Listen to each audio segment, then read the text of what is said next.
Alright, welcome back to another video. Today, I want to do a review of the Apple Watch Ultra 2.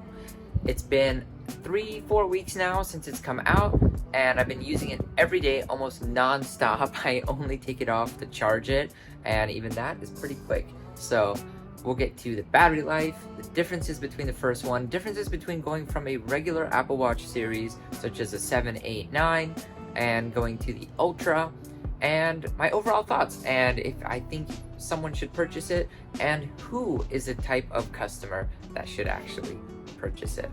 Alright, so first let's get into some of the specs of the Apple Watch Ultra 2. It has the new S9 SIP, which is the latest version of the Apple Watch microprocessor, which has been the biggest improvement actually in the last few generations. So the biggest improvement previously have been around the 5 and 6 series of Apple Watch, and since then it's been relatively incremental improvements. However, this year we've been seeing increased neural engine performance and GPU performance and such, and CPU power. All of this leads to some new features such as double tap, which it looks like this, but has actually not come to my watch yet. It is nearing, mid-end of October, and I got the watch in September, and it still does not have that feature, which was kind of the biggest difference actually between the previous model and for the Apple Watch Series 9. It's the biggest difference between that and Series 8. So that's kind of disappointing to see that Apple is shipping products without finishing them, but we've seen that before, such as with cinematic modes and such. Now, the other specs, well, they're actually relatively unchanged. So it still has the dual GPSs, it has cellular, not 5G, and it does have the UW2 chip, which is an improvement. So when you're trying to look for your iPhone or vice versa, if you have an iPhone 15, it is better and more accurate to find your device, which is very helpful. Other than those internal improvements, you also get a completely recycled casing for the Apple Watch Ultra 2. So previously, it was not titanium, and of course it still continues to be titanium, but it is 100% recycled titanium. And for the other Apple Watches, you can get 100% carbon neutral Apple Watch, which would just be a recycled Apple Watch and a recycled band as well. And you can see this with the Nike bands and some other bands that are offered for the regular Apple Watches. You also get a brighter screen. It is 3000 nits, which is very bright. I never have trouble seeing the screen during the day in direct sunlight. I'm hiking with it, I walked around the cities with it, I biked with it, no problem at all. Now, let's get into some of the bad and the good. Let's start with the good, because that's always more fun. So, the good is that the screen looks fantastic. I still like how it looks. It's very rugged looking, and it is actually rugged. So, from people who have the Apple Watch Ultra 1, and from people who have the Apple Watch Ultra 2, it's very common to see that it's held up quite well. And I do enjoy the way it looks. I think it's different from the Apple Watch Series 7, 8, 9. It kind of looks more substantial, but that look attributes to something else, which is battery life.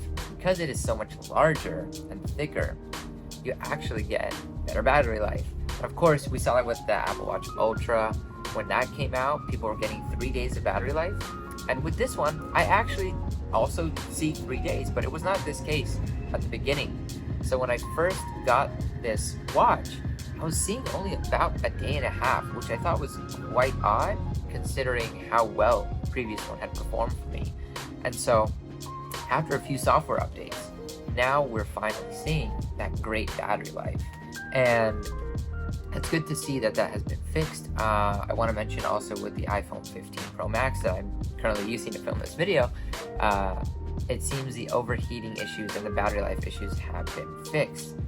And another tidbit about the design here, I do love having the action button here. Not very useful, I don't use it often, but when I do want to use it to start a workout really quick or hit a segment on a run, really good to have that. But yeah, so that's some of the design aspects I really enjoy. As far as another thing I did notice for sleep tracking, of course it's not as good as using a Whoop or maybe an Aura Ring, which I both considered. However, it does okay. So with the sleep tracking, it's large and sometimes it's uncomfortable to wear while sleeping, but also it's just not as in-depth with data that you can use when you do wear it. Of course, it tells you when you were REM and when you're in deep sleep, but unlike those other platforms, it doesn't give you a score, it doesn't work on recovery and such things like that. So it's not very impactful. It's only very surface level. Of course, it's better than just having this is when you woke up and this is when you went to sleep. It has improved since then. However, it's not at the level as some other dedicated fitness and sleep tracking devices, as well as the action button not being as useful, much like the sleep tracking. Like I mentioned, the action button is great when you do use it, but it's just not as customizable and usable as per se the one on the iPhone 15 Pro Max, which I do use actually quite a bit. I use that one for recording videos. I often will just be walking around or see something real quick that I want to snap a video or a picture of, and I'll hold the button and get it right in that moment. That would be something very useful with the Apple Watch. Of course, not for videos, but something that I often do and would like just a quick tap of the button to do so.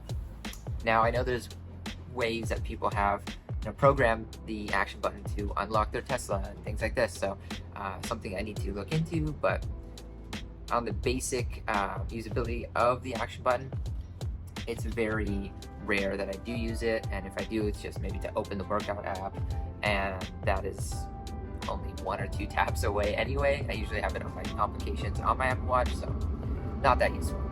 Now, something else that I found was very annoying, and obviously this was a problem with previous Apple Watches as well, and not just this one. But I can't use a different cellular plan for this Apple Watch than the one I use for my phone. Now, of course, I know you can have multiple SIMs on your iPhone. I have like 4 SIMs, but you can't use your main SIM with the Apple Watch if your carrier does not support it. And so my only gripe is that I would like to maybe purchase like a data-only plan for just my Apple Watch. Maybe cost like $10 a month, but like something like that that I could use. And you can't. It needs to be linked to your iPhone.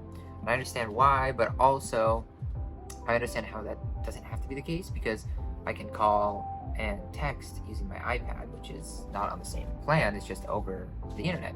And I can even make phone calls here in the UK with my service provider from the US because I'm on Wi-Fi. Now, if I leave Wi-Fi, I cannot, but you get the idea. If I had a data-only plan on my Apple Watch, these things would still function, and I would still be able to use music and maps and all those things.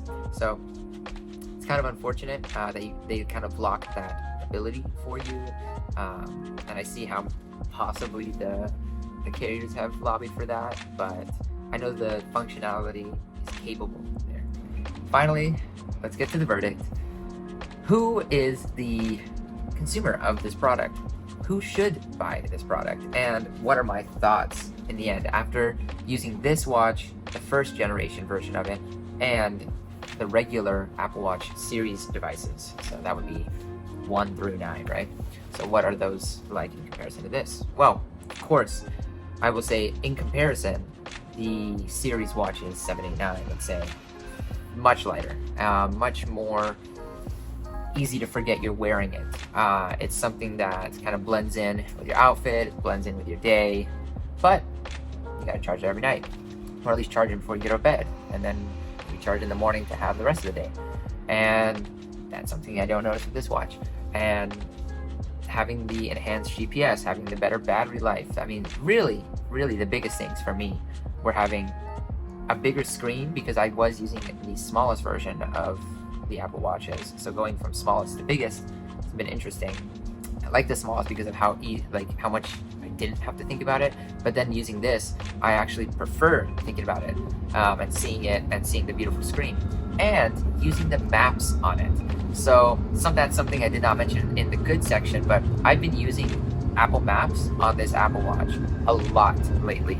So previously, Apple Maps on the Apple Watch was not very good, but now it's much more visually appealing, much more useful, and I actually have been using it every day on this watch. And so being able to use it on a big screen with battery life I don't have to worry about is great. And I think if I had to do that on my previous watch, it'd be much more difficult. So who is the consumer? Well, I think it should be people who are very fitness oriented, outdoorsy, people who really need that battery life, need the features that would allow you to go into the backcountry and not get lost, or at least have some ability to contact help and get home.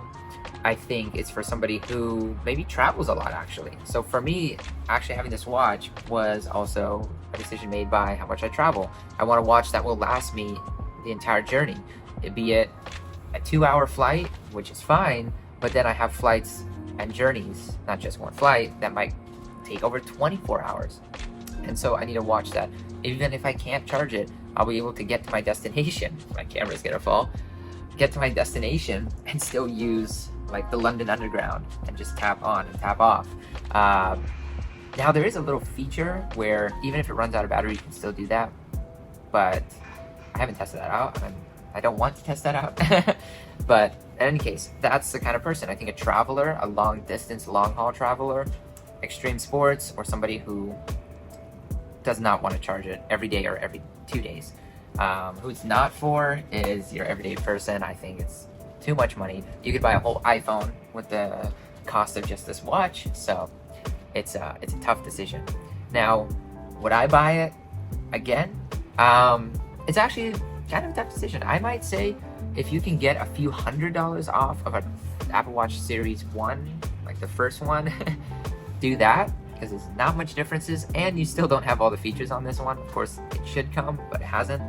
And for someone who's maybe upgrading from an Apple Watch Series 7 or earlier, you could, but you could just keep that watch and wait 1 more year, and maybe there's actually an improvement. Of course, we have the Apple Watch Series 10 or Apple Watch X, whatever they're gonna call it, for next year. It'll be the 10th generation of it, so they might have a very interesting new take on the Apple Watch, and you wouldn't want to miss out. I know I'm not gonna. So for most people, this year is kind of a throwaway year for upgrades, but if you're using a much older watch or you need those functionalities, I think the Apple Watch Ultra 2 is great. I'm going to continue to use it just because I like the design, I like the battery life, and all the things I mentioned. I'm a skier, I'm a hiker, I'm a biker, and so I do use those features. And yeah, I hope you enjoyed this video. Please like and subscribe. I have other tech videos, car videos, watch video, just one. It is what it is. I have vlogs of my travels and such. I will have more coming out soon. I'm going to be flying on Swiss business from London back to Utah, so I will be recording all of that, and I'll tell you how I did it. But in any case, this has been the Apple Watch Ultra 2 review. Thanks for watching, and I'll see you in the next one.